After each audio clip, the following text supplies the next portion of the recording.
And in fact, there is a narration, Abu Sa'id Khudri radiallahu anh narrates that Allah's Messenger sallallahu alayhi wasallam said, يوشك أن يكون خير مال المسلم غنم يتبع بها شعف الجبال ومواقع القطر يفر بدينه من الفتن.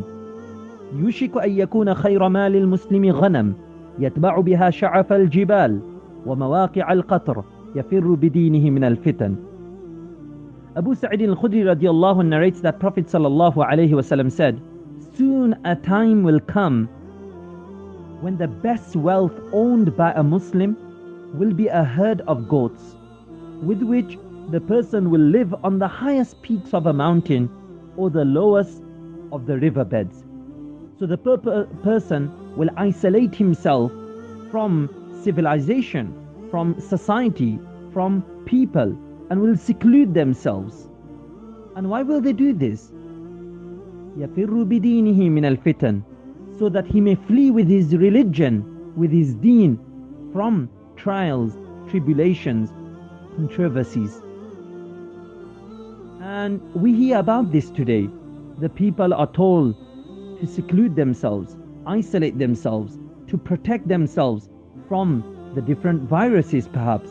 Similarly, it's important as believers to protect ourselves, to seclude ourselves from the ills and the problems and the controversies of the societies.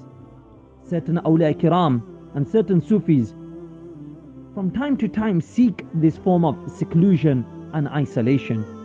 And the hadith mentioned actually gives permission for this level of isolation, and at times it's also encouraged when society is posing a threat to one's iman, to one's deen, to one's Islam. However, it should also be quoted here that Allah's Messenger sallallahu alaihi wasallam mentioned that the best wealth owned by a Muslim will be a herd of goats. The herd of goats represents a means of living. Therefore, the intent of the hadith is that earning a living and seeking that spiritual advancement are not necessarily mutually exclusive, as some people may assume.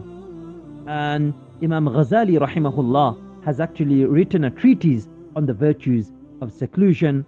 So as we and the members of our communities practice this self-isolation, self-seclusion, we must remember that the most important thing is how can we protect our iman, our faith, and our Islam from various trials and tribulations.